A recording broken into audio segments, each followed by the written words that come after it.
Hi and welcome to the Review Tuesday. My name is Ruben and this is my review for Vikram. Let me know in the comments below, have you ventured out to the cinema to watch this? Is this showing in your local area? Have you seen many like this?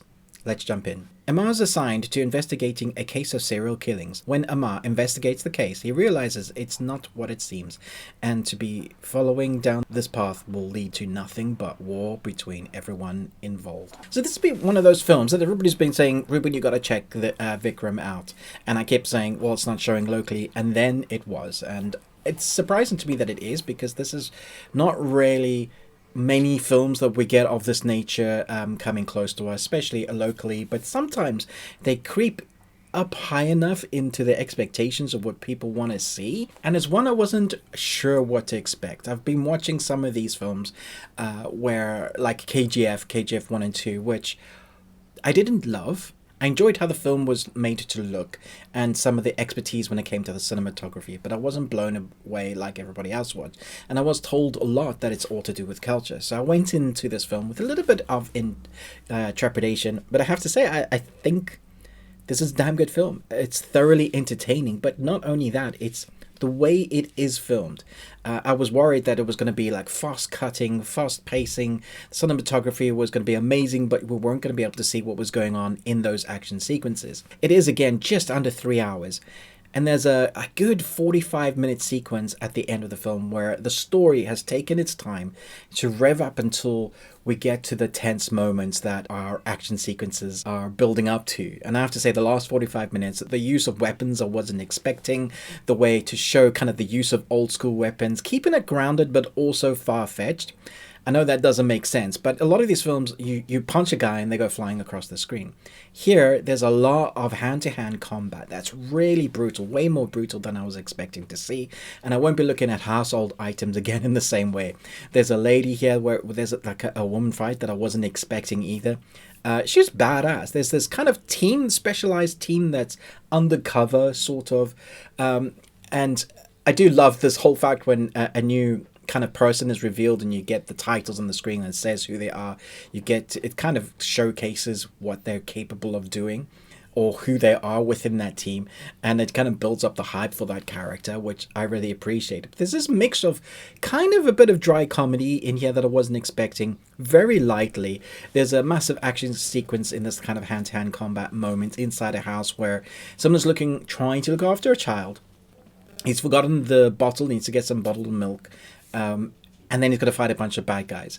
And so you can see them kind of trying to bring up or allow the tension to be resolved somewhat until we get back down to the nitty-gritty. Because there really is like breaking bones, showing a lot of that kind of blood that I wasn't, again, expecting to see. You felt much more brutal than I'm used to seeing. When it comes down to the cinematography and the action, I think this film has got it down in spades. When it comes to the score, one of the best themes to the hero or the antagonist hero for a character I've seen in a long time, because it's kind of like an anti-hero. Is he the hero? Oh, he's definitely here. I'm not sure who he is, because it kind of plays with who's on whose team until those team members are revealed.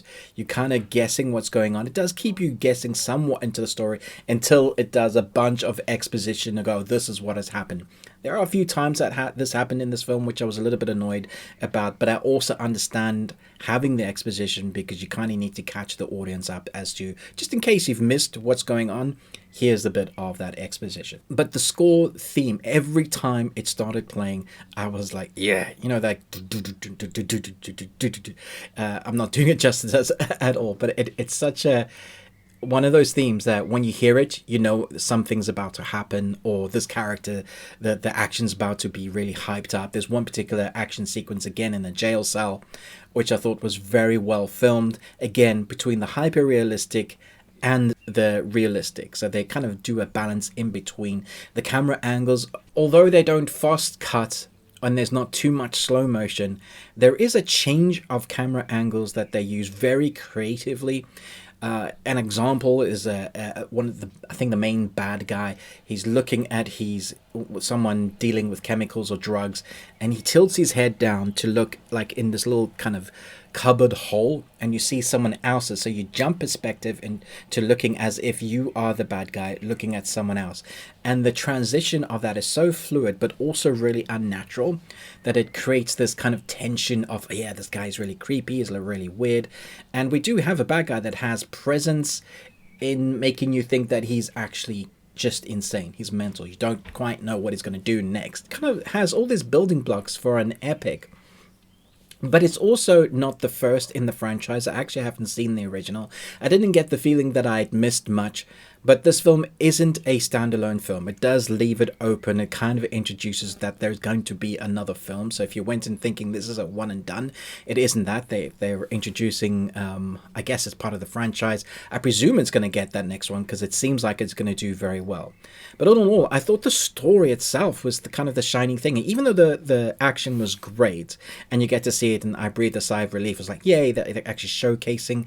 There's some great hand-to-hand combat moments that reminded me of like the Bourne guy using a laptop to, choke a guy out or collapse his esophagus. Really creative fighting sequences. But then the story itself makes you care about the characters enough so that when you get to the action sequences, you feel like you've earned them. Definitely one I think that you need to go and venture out to. If this is not your cup of tea, if you don't like reading subtitles, then maybe give it a miss. But if you can handle that, I think you're going to be really rewarded. This is a good film. I'm going to give this 4.5 Nicolas Cages out of 5. Let me know your thoughts and feelings down below. Thanks so much for watching, but most of all, until next time, live long and Tuesday. What else should I watch?